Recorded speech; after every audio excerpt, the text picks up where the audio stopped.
எனக்கு குண்டலத்தை மீட்டு தாடா சொல்லி இந்திரன் கிட்டக்க கேட்குறா அதிதி தேவி. ஆனால் இந்திரனுக்கு வந்து பயம், நரகாசுரன் கிட்டக்க யுத்தம் பண்ண முடியாது, அதுக்குள்ள பராக்கிரமம் இந்திரனுக்கு இல்லை. அப்போ இந்திரன் கேட்குறான், உனக்கு குண்டலம் வேணுமா புள்ள வேணுமா அம்மா, நீ தீர்மானம் பண்ணிக்கோ. நரகாசுரன் வந்து என்னோட சத்திரத்தை, அம்மாவோட குண்டலங்களை, அதே மாதிரி மணிபர்வதம் சொல்கிற என்னோட கிரீடாஸ்தானத்தை எல்லாம் அபகரிச்சுட்டு போயிட்டான். கிருஷ்ணா நீ தான் காப்பாற்றணும். அப்படி பாமாதேவியும் கூட்டிட்டு நரகாசுரன் வசிக்க கூடின பிராக்ஜோதிஷபுரம் சொல்கிற அந்த இடத்துக்கு பகவான் கருடனில் பறந்து போகிறான். சுதர்சன சக்கரம் முன்னாடி போச்சு, அந்த அக்னி அப்படியே அணைஞ்சு போயிடுத்து, ஜலம் வறண்டு போயிடுத்து, வாயு அந்த சக்கரத்தோட வேகத்தில் அதுக்கு தாக்கு பிடிக்க முடியல, வாயு சக்கரத்தோட வேகத்தில் லைட் சுடுத்து. கதாகிரஜனான கிருஷ்ணன், கதாகிரஜன் கிட்டக்க ஏதாவது கதைக்கு என்னது பண்ண முடியுமா? லீலையா தன்னோட சக்கராயுதத்தால் அப்படியே முறிச்சு போட்டுட்டான், தாழ விழுந்து கொடுத்து முரனோட 5 சிரசு. ஒரு சிரமமும் இல்லாக்கி இப்படி முரனை வதம் பண்ணி விட்டான். அதனால பகவானுக்கு முராரி சொல்லி பேர் வந்தது.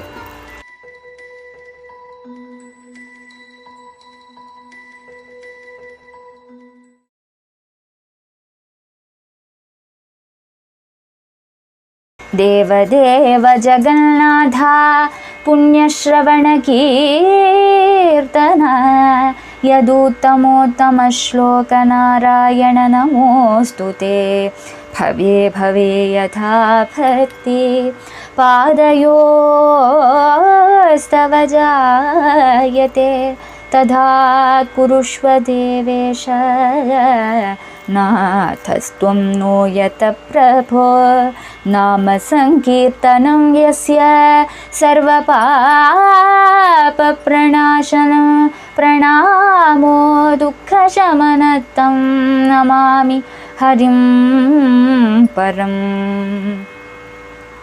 नमो महावदन्याय कृष्णप्रेमप्रदायते कृष्णाय कृष्णचैतन्यनाम्ने गौरत्विषे नमः. हरे रामेति कृष्णेति नाम संकीर्तनं सदा लोकक्षेमाय कुर्वन्तं प्रेमिकं सद्गुरुं भजे. हरे राम राम राम हरे हरे, हरे कृष्णा कृष्ण कृष्ण हरे हरे. गोपिका जीवनस्मरणं गोविन्द गोविन्द.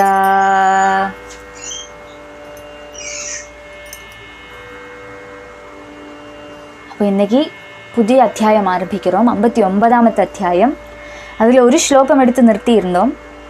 சந்தர்ப்பம் என்னன்னா, பகவான் வந்து ஆச்சரியமாக அஷ்டலக்ஷ்மிகளையும் கல்யாணம் பண்ணிக்கிறான். அஷ்ட மகிஷி விவாகம். பகவானுக்கு இப்போ 8 தேவிகள், 8 தேவிகளோட துவாரகாதீஷனாக பகவான் விளங்குறான். அந்த 8 தேவிகளை கல்யாணம் பண்ணிட்டு 8 கதைகளும் பரீட்சித்துக்கு சுகபிரமர்ஷி சொல்லி கொடுக்குறார். அதுக்கப்புறம் ஒரு ஸ்லோகம் சொல்லி அவசானிக்கிறார் பூர்வ அத்தியாயத்தில். சஹஸ்ரஷா ஆயிரக்கணக்குக்கு தேவிகளை பகவான் கல்யாணம் பண்ணினார். இது மட்டும் இல்லை, இந்த 8 கல்யாணம் மட்டும் இல்லை, அதுக்கப்புறம் 1000 பேரை கல்யாணம் பண்ணிக்கிறான் சொல்லி முடித்தார். அநேகம் தேவிகளை கல்யாணம் பண்ணிக்கிறார் சொல்லி முடித்தார். அப்போ அந்த கதைகளெல்லாம் தெரியணும்னு சொல்லி ஆசை வந்து கொடுத்து பரீட்சித்துக்கு. அதனால அவர் கேட்குறார், राजोवाच यथाहतो भगवता भौमो येन च ताः स्त्रियः निरुद्धा एतदा चक्ष्व विक्रमं शार्ङ्गधन्वनः यथाहतो भगवता. பகவான் வந்து நரகன் சொல்கிற ஒரு அசுரனை வதம் பண்ணி அவன் காராகிரகத்தில் வச்சு பூட்டி இருந்தா ஆயிரக்கணக்குக்கு தேவிகளை காப்பாற்றுறான், அவளை கல்யாணம் பண்ணிக்கிறான் சொல்லி முடித்தார். அப்போ நரகாசுரனை பகவான் ஏன் வதம் பண்ணினான்? நரகாசுரன் எதுக்கு அவ்வளோ கன்னிகைகளை எடுத்து தன்னோட காராகிரகத்தில் பந்திச்சு வச்சிருந்தான்? பகவான் எப்படி வதம் பண்ணினார் நரகாசுரனை? அதெல்லாம் எனக்கு தெரியணும். பகவான் எதுக்கு போய் நரகாசுரனை வதம் பண்ண? இது காரணம் இல்லாத வதம் பண்ண மாட்டான். அந்த என்ன காரணம் அதெல்லாம் சொல்லுங்கோ, காரண சகிதமாக எனக்கு விஸ்தாரமாக இந்த கதையை சொல்லித்தரணுமே சொல்லி பிரார்த்திச்சுக்கிறார் பரீட்சித்து. அதை கேட்டதுமே சந்தோஷிச்ச சுகபிரமர்ஷி கதை சொல்ல ஆரம்பிக்கிறார். 2வது ஸ்லோகத்திலேருந்து ஆரம்பிக்கிறார். ஸ்ரீ சுக உவாச்ச இந்திரேண ஹிருத சத்ரேண ஹிருதகுண்டலபந்துனா ஹிருதாமராத்ரிஸ்தானேன ஞாபிதோ பௌமச்சேஷ்டிதம் இந்திரேண ஹிருதಛತ್ರೇಣ ஹிருதಛತ್ರೇಣ ಹರಿಕೆಪಟ್ಟ ಛತ್ರத்தோடு கூடினவனா ஹிருதகுண்டல பந்துனா ஹிருதாமராத்ரிஸ்தானேன ஹரிக்கப்பட்ட குண்டலங்களோடு கூடின பந்துவோடு கூடினவனான அந்த இந்திரன் அதானது நரகாசுரன் என்ன பண்ணினான்? கோரமான கிருத்தியங்கள் எல்லாம் பண்ணறான். அசுரனான காரணமே இந்திரனை அமராவதியில போய் துரோகம் பண்ணறான் நரகாசுரன். நரகாசுரன் என்ன பண்ணறான், இந்திரன் எப்படி துரோகிக்கிறான்னு சொல்லி கேட்கறத, இந்திரனோடு ஸ்வர்க்கத்துல போய் அவனோட சத்திரம், அதுக்கப்புறம் அம்மையான அதிதி தேவியோட காதில் போட்டுருக்கிற 2 குண்டலங்கள், இந்திரனோடு விஹாரஸ்தலமான மணிபர்வதம் சொல்றது மேருக்கு மேலே இருக்காம், அந்த மணிபர்வதம் சொல்ற கிரீடாஸ்தானத்தையும் அபகரிச்சுட்டு வரான் நரகாசுரன். அவ்வளோ பராக்கிரமம் இருக்கு. இந்திரனை யுத்தம் பண்ணி தோற்கடிச்சு அவனோட அமூல்யமான வஸ்துக்களை எல்லாம் அபகரிச்சுட்டு தன்னோட ஸ்தலத்துல கொண்டு வச்சுட்டு இருக்கானாம் நரகாசுரன். அப்போ இவனோட உபதிரவம் சகிக்க முடியாக்கி இந்திரன் கஷ்டப்பட்டு இருக்கான். அப்போ இந்திரன் என்ன பண்ணுறான், இதெல்லாம் திருப்பி வாங்கணுமே. அம்மையான அதிதி தேவியும் வந்து சொல்கிறா, என்னோட குண்டலம் போச்சேடா இந்திரா, குண்டலம் போச்சே, எனக்கு குண்டலத்தை மீட்டு தாடா சொல்லி இந்திரன் கிட்டக்க கேட்குறா அதிதி தேவி. ஆனால் இந்திரனுக்கு வந்து பயம், நரகாசுரன் கிட்டக்க யுத்தம் பண்ண முடியாது, அதுக்குள்ள பராக்கிரமம் இந்திரனுக்கு இல்லை. அப்போ இந்திரன் கேட்குறான், உனக்கு குண்டலம் வேணுமா புள்ள வேணுமா அம்மா, நீ தீர்மானம் பண்ணிக்கோ சொல்லி அதிதி தேவி கிட்டக்க சொல்கிறேன்.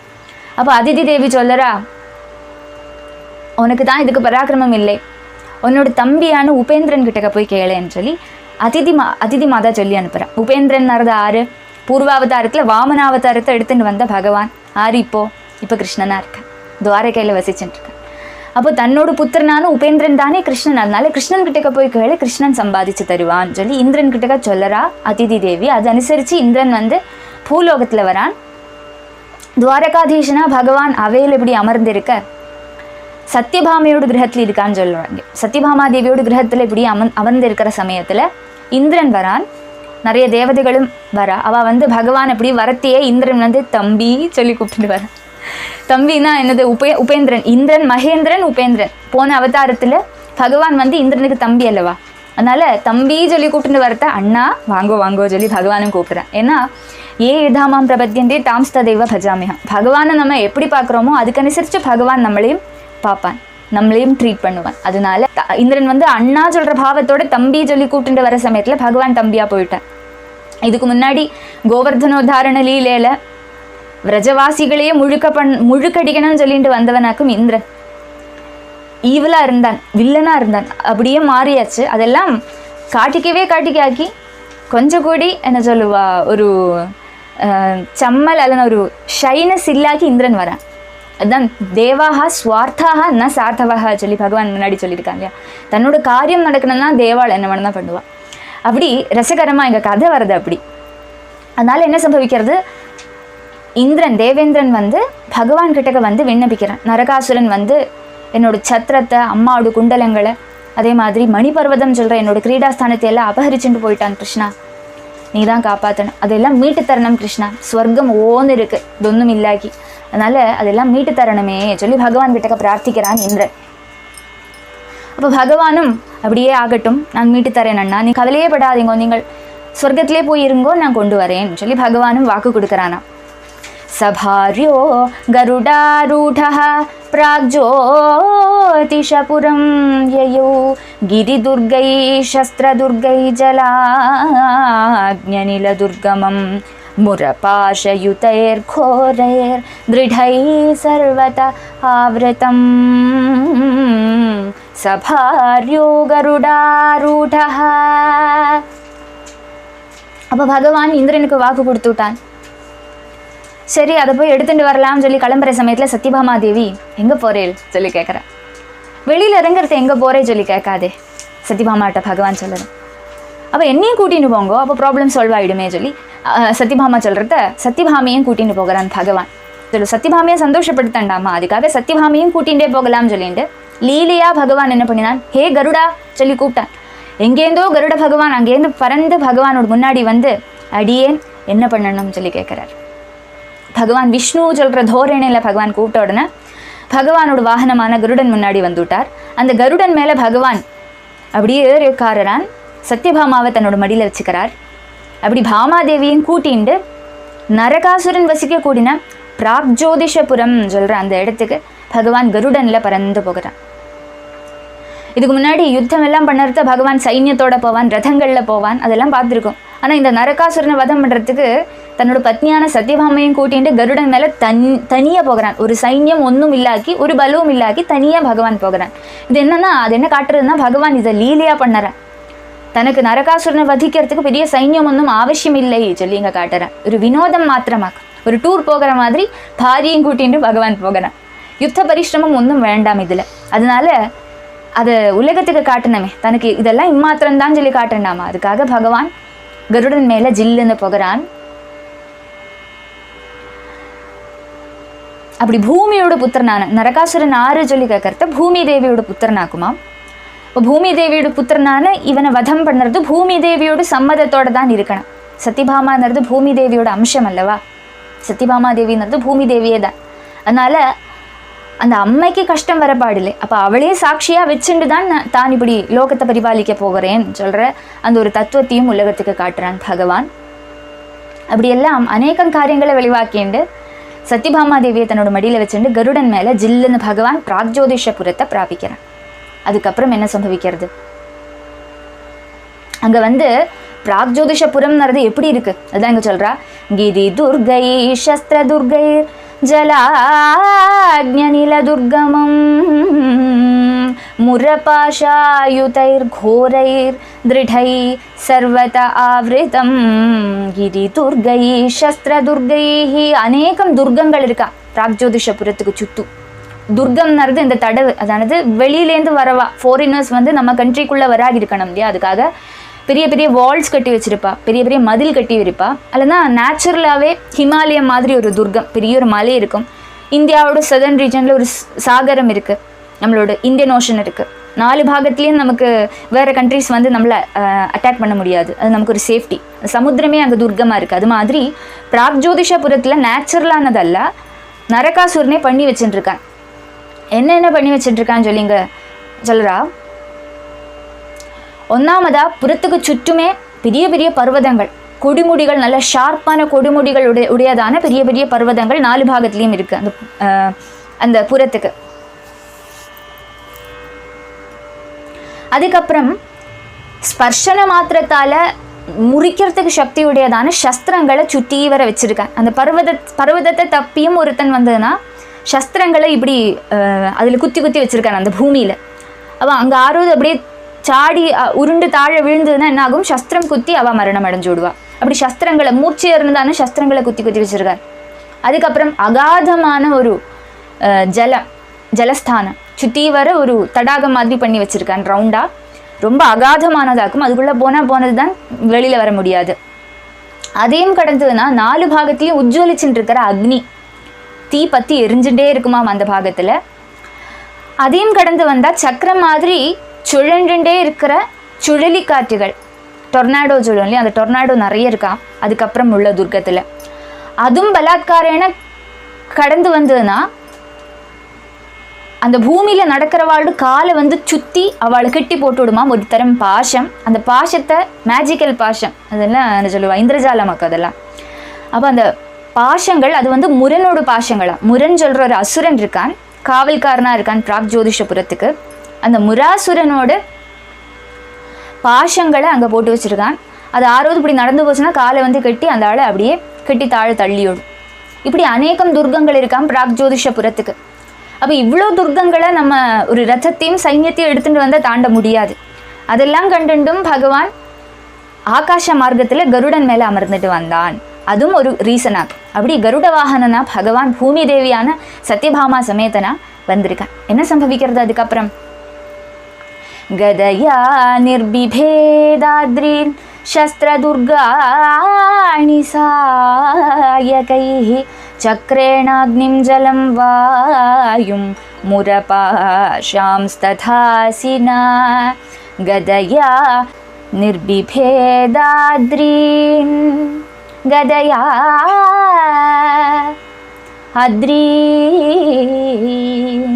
அத்ரிகள் நிறைய பர்வதங்கள் இருக்கே. ஒன்னாமத்த துர்கம். அந்த துர்கத்தை பகவான் தன்னோட கௌமோதிக்கு சொல்கிற கதை எப்படி உயர்த்தினான். அந்த மலையை ஒரு அடி அடித்தான். அந்த மலை தகர்ந்து தரிப்பணமா பீஸாக போயிடுத்து மலையெல்லாம். கருட பகவானோடு மேலே உட்காந்துட்டு இருக்கிறனாலேயே அந்த துர்கங்களை எல்லாம் நசிப்பிக்கிறான் பகவான். மேலேந்து தட்டுறான். இப்படி லீலையா கதையால் இப்படி தட்டுறான். அந்த மலையெல்லாம் அப்படியே பொடிஞ்சு தாழ விழுந்து விடுறது. அதுக்கப்புறம் நிறைய சஸ்திரங்கள் எல்லாம் இருக்கே. அந்த சஸ்திரங்கள் எல்லாம் நம்மளை அட்டாக் பண்ணுமா. இப்படி போகிற சமயத்தில் அதுக்கு அடுத்த துர்கம் அது இல்லவா சஸ்திரங்கள் இப்படி வச்சிருக்கான்னு சொன்னோமே.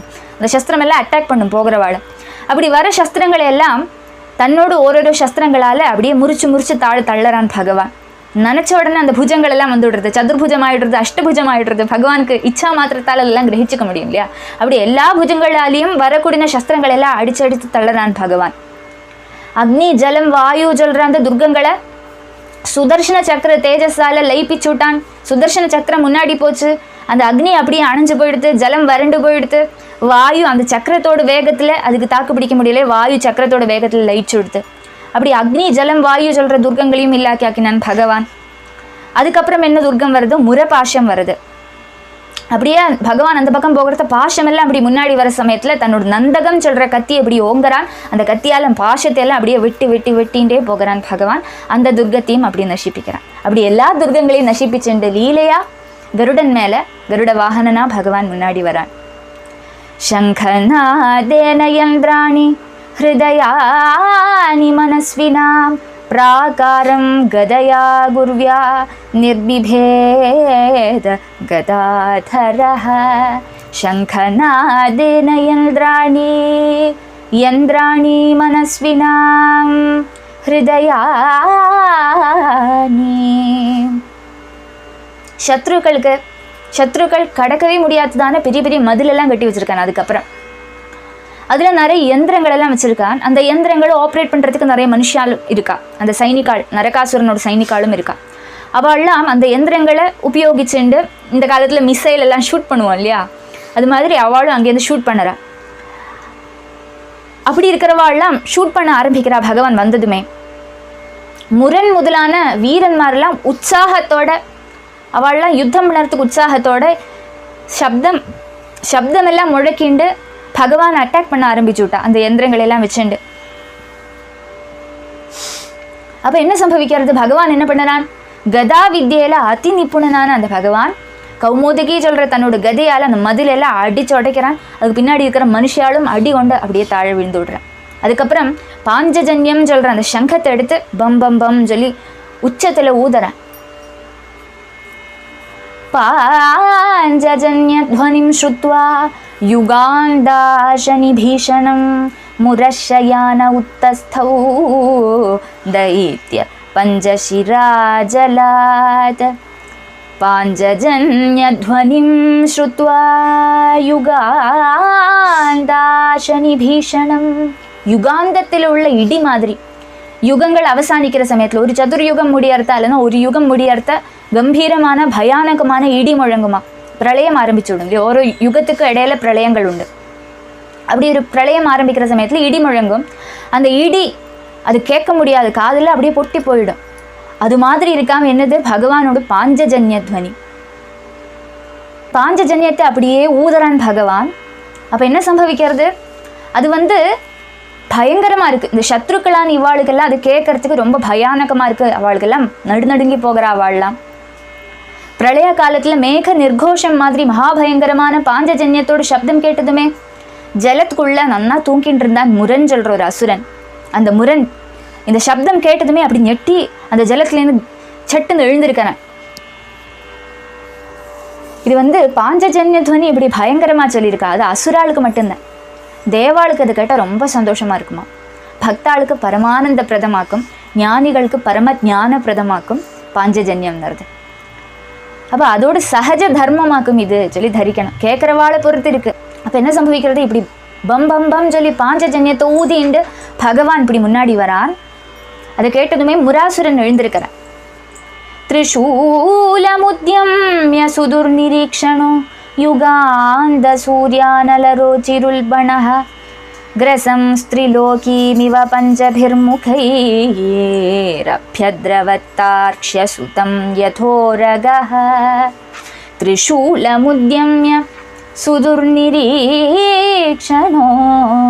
யுகாந்தசூர்யானலரோச்சிः. யுகம் அவசானிக்கிற சமயத்தில் சூரியனுக்கும் அக்னிக்கும் துல்லியமான சோபை இருக்குமாம். அந்த சமயத்தில் சூரியன் ரொம்ப உஜ்வலிக்க ஆரம்பிக்கும்.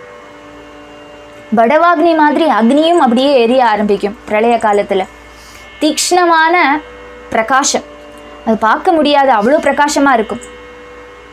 அது மாதிரி இருக்காம் முரனோட முகம். முரன் சொல்கிற அந்த அசுரனோட முகம் பார்க்க முடியாதாம், அப்படி இருக்கான். அப்படி இருக்கிற முகத்தோட அவன் குரோதத்தோட இப்படி வெளியில் வரான். அவனுக்கு ஒரு முகம் அல்ல, 5 முகம், பஞ்சமுகனாகும். 5 முகங்கள் உண்டு இந்த முரனுக்கு. ஒரே சமயத்தில் 3 லோகங்களையும் முழுங்கிறதுக்கு ஒருங்கி வரானோ சொல்லி தோணுறதாம். அப்படியே வெளியில் வந்து எல்லாத்தையும் முழுங்கி விடுவானோ சொல்லி தோணுறதாம். அப்படி இருக்கிற ஒரு அசுரனாக்கும் முராசுரன், 5 தலையுள்ளவன். அவன் வந்து பகவானை பார்த்ததும் அதிகமான குரோதம் வந்தது. என்ன பண்ணினான்? சர்ப்பம் கருடனுக்கு நேர பாஞ்சு வர மாதிரி, 5 தலை இருக்கிற ஒரு சர்ப்பம் பாஞ்சு வர மாதிரி முராசுரன் பகவானுக்கு நேர அப்படி ஒரு குதிச்சு கிருஷ்ணனுக்கு நேர வரானாம். சூலத்தை உயர்த்தி பிடிச்சுட்டு சூலத்தால குத்தலான்னு சொல்லிட்டு இப்படி வரான், பாஞ்சு வரான். கருடனுக்கு நேர வர சர்ப்பம் மாதிரி இருந்தது அது பார்க்கறதுக்கு. அப்ப என்ன சம்பவிச்சது? ஆவித்ய சூலம் தரசா கருண்மதே நிரஸ்ய வக்த்ரைர்வ்யனதத் சபஞ்சபிஹ சரோதசி சர்வதிஷோந்தரம் மகானாபூரயன் அண்டகடாஹமாவ்ருணோத் ஆவித்யசூலம் தரசா கருண்மதே சஹ சூலம் ஆவித்ய. சூலத்தை அப்படியே சொழட்டின்னு வரான் முராசுரன். ரொம்ப பலத்தோட வேகத்தோட கருடனுக்கு நேர அப்படியே குதிச்சு பாஞ்சு வரான். பஞ்சபிஹி வக்த்ரைஹி வியனதது, 5 முகத்திலேருந்தும் சப்தத்தை புறப்படி வச்சுண்டு ஊன்னெல்லாம் சொல்லி கத்திண்டு. பயானகமான சப்தமாம், அழுக மாதிரி இருக்கான். கேட்க பிடிக்காது, கேட்க முடியாது, கேட்டால் பயம் வரும். அப்படி இருக்கக்கூடியதான ஒரு சப்தத்தை புறப்படி வச்சுண்டு ஆகாசத்தையும் பூமியையும் சர்வ திக்குகளையும் நடுநடுங்க வச்சுண்டு முராசுரன் அப்படி ஒரு சப்தத்தை வச்சுட்டு பகவானுக்கு நேர சூலத்தையும் சொல்லிட்டு சாடி வரான். அவன் அப்படியே சாடி வர சமயத்தில் ஆகாசத்தில் அப்படியே அவன் வியாபிச்சு விட்டானாம். ரொம்ப பெரியவன், ரொம்ப பெரிசான சரீரம். அப்படியே ஆகாசத்தோடும் பூமியோடும் சேர்ந்து இருக்கானோ அவன் சொல்லி தோணுறதாம். எல்லாமே முராசுரன் ஆன மாதிரி தோணுறதான். அண்ட கடாகங்களையே அப்படியே நடுங்க வைக்கிறானாம் அவனோட சப்தத்தால். அந்த முராசுரன் அப்படியே கத்திண்டு பகவான் முன்னாடி வரான். ஆனால் பகவானுக்கு இது ஒன்றும் இல்லையே. ததாபதத்வை த்ரிஷிகம் கருண்மதே ஹரிஷராபியாமபினத்ரிதௌஜசஹ த்ரிதௌஜசா முகேஷு தம் சாபி ஷரைரதாடயத் தஸ்மை கதாம் சோபி ருஷாவ்யமுஞ்சத. ததாபதத்வை த்ரிஷிகம் கருண்மதே. கருடனுக்கு நேர ஓடி வந்து விழறதுக்குன்னு வரான் அந்த முராசுரன். அப்படியே தட்டெல்லாம் சொல்லி பார்க்குறான் கருட பகவானை. பகவான் அதை பார்த்ததுமே என்ன பண்ணினான்? 2 சரங்களை எடுத்தான். அந்த சூலம் வருது முதல்ல. முராசுரன் அப்படியே சூலத்தை எறிஞ்சு விட்டான். அவனும் வரான், சூலமும் வருது. முதல்ல சூலம் வரதுனால அந்த சூலத்தை என்ன பண்ணுறான் பகவான்? சார்கத்தை உயர்த்துறான். 2 சரங்களை அப்படியே விட்டு அதை 3ஆ கண்டிக்கிறான். அந்த 2 சரங்களும் அந்த சூலத்தில் தட்டின உடனே என்ன சம்பவிக்கிறது? 3ஆ பிளர்ந்து விட்டுறது அந்த சூலம். முரனோடு 5 முகங்கள்லையும் ஓரோரோ பானத்தை பிரயோகிக்கிறான் பகவான். 5 முகத்திலையும் 5 பானங்கள் விடுறான். உடனே என்ன சம்பவிச்சது? அந்த பானம் தரைச்சதுமே அவனுக்கு மகா குரோதம் வந்தது. குரோதத்தோடு அவன் தன்னோட கதையை எடுத்து கிருஷ்ணன் மேலே அடிக்க போகிறான். தாமாபதந்தீம் கதயா கதாம்பிருதே கதாக்ரஜோ நிர்பிபிதே சஹஸ்ரதா உத்யம்ய பாஹூனபிதாவதோ ஜிதஹ ஷிராம்சி சக்ரேண ஜஹாரலீலயா தாமாபதந்தீம் கதயா கதாம்பிருதே. ஆபதந்தீம் தனக்கு நேர வரக்கூடின கதாம் அந்த கதைய கதாக்ரஜஹ கதாக்ரஜனான கிருஷ்ணன். கதாக்ரஜன் கிட்டக்க ஏதாவது கதைக்கு என்னது பண்ண முடியுமா? கதாக்ரஜனான அந்த பகவான் என்ன பண்ணனான்? யுத்தத்தில் தன்னோட கதையை எடுக்கிறான். கௌமோதகி சொல்கிற தன்னோட கதை, அதுக்கு முன்னாடி ஏது கதைக்கு நிற்க முடியாது. அப்படி இருக்கிற அந்த கதையை இப்படி உயர்த்தி தனக்கு முன்னாடி வர அந்த கதையை ஒரு தட்டுறான். தட்டின உடனே அந்த கதை பீஸாக போயிடுறது. சஹஸ்ரதா அநேகமாக பவிச்சுடுது அந்த கதை. ஒரு கதையாக இருந்தது, அது அநேகமாக அப்படியே உடஞ்சி போயிடுது சொல்லி அர்த்தம். அப்படி முறிச்சண்டு बाहूनुद्यम्य अभिधावत शिरांसि चक्रेण लीलया अजितः जहार. கதையும் போயிடுத்தா முராசுரனுக்கு.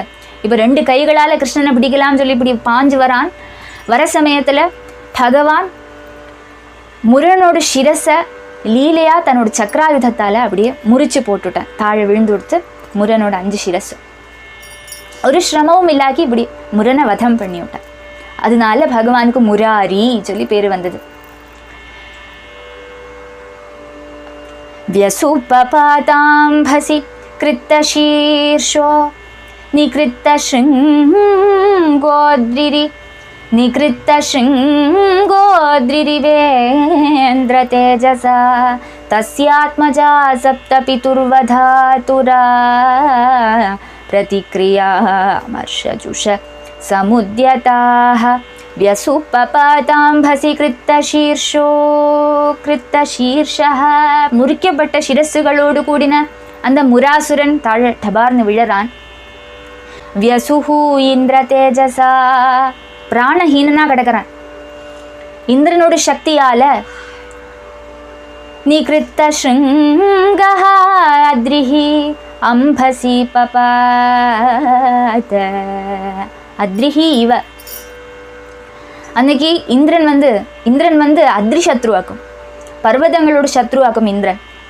பண்டு காலத்தில் பர்வதங்களுக்கு சிறகு இருந்துதான், அதெல்லாம் ஆகாசத்தில் அப்படியே பறந்து போயிடும். பறந்து போய் அங்கங்கே பூமியில் வந்து இஷ்டத்துக்கு அனுசரித்து வந்து உட்காரும், எழுந்திருந்து பின்ன பறந்து போயிடும். இப்போ ஜனங்களுக்கெல்லாம் ரொம்ப கஷ்டம் அனுபவிச்சுட்டு இருந்தா.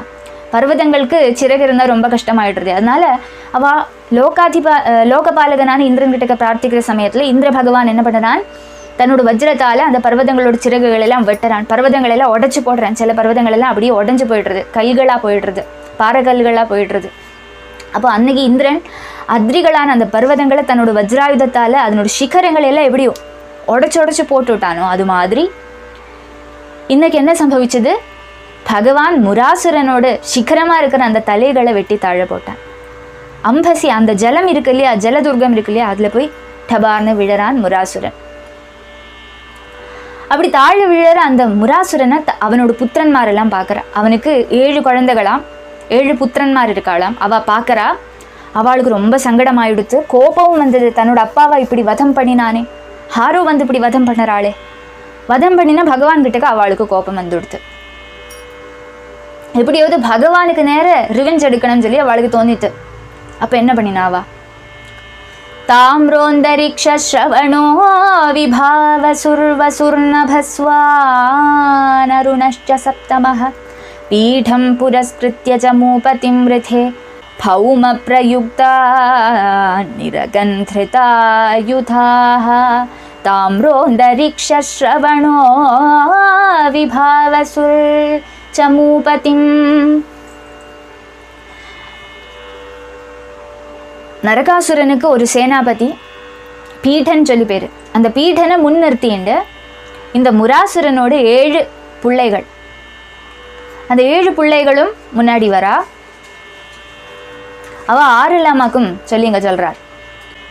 தாம்ரஹ தாம்ரன், அந்தரிக்ஷஹ அந்தரிக்ஷன், ஸ்ரவணஹ ஸ்ரவணன், விபாவசுஹு விபாவசு, வசுஹு வசு, நபஸ்வான் நபஸ்வான் சொல்கிற, சப்தமஹ அருணஹ 7ஆமத்தவனான அருணன். இப்படி 7 பேர். இவ வந்து இப்படியே பார்த்துட்டு இருக்கிற சமயத்தில் நரகாசுரன் அவளை பிரச்சோதிப்பிக்கிறான். உன்னோட அப்பாவை இவன் கொன்னான் பாரு, இவன்கிட்ட போய் இவனை நீ வதம் பண்ணணும்னு சொல்லி அப்படி பிரச்சோதனம் பண்ணுறான். நரகாசுரன் சொல்லி அனுப்பினால அவளுக்கும் கோபம் கிருஷ்ணன் கிட்டக்க. அவள் எல்லாம் அந்த பீடனையும் கூட்டிட்டு பீடனை முன்னிறுத்திட்டு அவள் யுத்தத்துக்கு வரா. அப்போ என்ன சம்பவிக்கிறது, प्रायुञ्जता साद्य शरानसीन् गदा शक्तिष्टि शूलान्यजिते ऋषोल्बणा தச்சஸ்திரகூடம் பகவான் ஸ்வமார்கணைः ரமோகவீர்யஸ்திலஷश्च கர்த்தः प्रायुञ्जतासाद्य शरानस्येन्गताः ருஷா தேஷ்யத்தால உல்பணாக உக்ரன்மாரான அவ என்ன பண்ணினா, பகவான் முன்னாடி வந்ததுமே முரபுத்திரன்மாரான அந்த 7 பேரும் கோபம் வந்தது. அவளுக்கு மகா பராக்கிரமசாலியா இருக்கக்கூடிய அந்த பகவான் அஜித்தன். இதுவரையும் பகவான் யாருமே ஜெயிச்சதில்லை, பகவான் யாருக்குமே தோல்பிக்க முடியாது. அதெல்லாம் தெரியுமோ தெரியாதோ அவளுக்கு கோபத்தாலேயே முன்னாடி யார் இருக்கா சொல்ற போதம் இல்லை. என்ன பண்ணினா, அவ கையில் இருக்கிற எல்லா ஆயுதங்களையும் ஒரே சமயத்துல பகவான் மேலே எறியறா. பானங்கள், கட்கங்கள், கதைகள், சக்திகள், ரிஷ்டிகள், சூலங்கள், நானாவிதமான ஆயுதங்கள் எல்லாத்தையும் கிருஷ்ணன் மேலே எறியறா. உடனே அமோக விக்ரமனான பகவான் என்ன பண்றான், தன்னோட ஷரங்களால அங்க வரக்கூடிய எல்லா ஆயுதங்களையும் எள்ளோடு மணிப்பிராயமா முறிச்சு தள்ளினான். வரக்கூடிய ஆயுதம் எல்லாம் ஒரு சைஸ் இருக்குமே, ஆயுதத்துக்கு ஒரு பிரெட்டு ஹைட்டு விட்டெல்லாம் இருக்குமே, அதை எள்ளு இருக்கு இல்லையா, ஒரு எள்ளோடு மணி எத்தனை இருக்குமோ அது மாதிரி ஓரொரு ஆயுதத்தையும் அப்படி முறிச்சு அநேகமாக பண்ணி பகவான் தாழ போட்டுவிட்டான். அவ்வளோ ஷரவர்ஷம் பண்ணினான்னு சொல்லி புரியணும். அதுக்கப்புறம் என்ன சம்பவிக்கிறது, தான் பீட முக்கியானயத்யமக்ஷயம் நிகிருத்த ஷீர்ஷோரு புஜாங்கிரிவர்மணः स्वानीकपानच्युतचक्रसायकैः तथा निरस्तान् नरकोधरासुतः तान् पीठमुख्याननयत्यमक्षयं निकृत्तशीर्षोरुभुजाङ्घ्रिवर्मणः. பகவான் தன்னோட பானங்களால் பீடன் முதலான அந்த 7 பேரையும் பீடனையும் அந்த 7 பேரையும் அப்படியே ஷரவர்ஷம் பண்ணறான். அவ கையில் இப்போ ஆயுதம் இல்லை. அவளோடு சிரசுகள், துடைகள், கைகள், பாதங்கள் எல்லாம் முறிஞ்சு விடுது. அப்படியே முறிஞ்சு தாழ விழ ஆரம்பிச்சு விடுது. பிராணன் போயிடுது எல்லாரோடுமே. அவள்லாம் யமபுரியை போய் சேர்ந்தா. பகவான் யமபுரிக்கு ஏது ஜீவனையும் அனுப்ப மாட்டான். பகவானோட கையால் யாருக்கோது வதம் நடந்ததுன்னா அவள் நேராக பகவானோட தாமத்துக்கு போயிடுவா. அப்போ இங்கே யமபுரி சொல்லியிருக்காளே, யமக்ஷயம் சொல்லியிருக்காளே, அதுக்கு என்ன அர்த்தம்னா அதை பிரிக்கணும். யம் அக்ஷயம், ஏதொன்று அக்ஷயமானதோ அங்கேக்கு அனுப்பினான். அக்ஷயமான பகவானோட தாமத்துக்கு, க்ஷயமே இல்லாதது, நாசமே இல்லாததான அந்த பகவானோட தாமத்துக்கு அவளையெல்லாம் அனுப்பினான்னு சொல்லி இதுக்கு துவந்துவமான அர்த்தம். பதப்பிரயோகங்கள்லாம் ரொம்ப சூக்ஷிச்சு வேணும் யூஸ் பண்ணுறதுக்கு பாகவதத்தில். அதை கரெக்டாக போட்டிருக்கார் வியாச மகர்ஷி. அதை படிக்கிறத நம்ம கரெக்டாக படிச்சுக்கணும். அப்படி பகவான் அவளை பகவானோட தாமத்துக்கு அனுப்பி விடுறான். தன்னோட சைன்யாதிபதிகள் எல்லாம் மரணம் அடைஞ்சு விட்டா சொல்லி பார்த்ததுமே கோபம் வந்தது பூமி புத்திரனான நரகாசுரனுக்கு. அடுத்தது நரகன் இறங்கி வரேன். அதுக்கப்புறம் என்ன சம்பவிக்கிறது, நரகாசுரன் கூட மகா யுத்தம் நடக்கிறது. அதில் என்ன சம்பவிக்கிறதுன்னு உள்ளது நாளைக்கு தெரியும். நாளைக்கு வாங்க. ராதே கிருஷ்ணா. கோபிகா ஜீவனஸ்மரணம் கோவிந்தா கோவிந்தா. ராதே கிருஷ்ணா.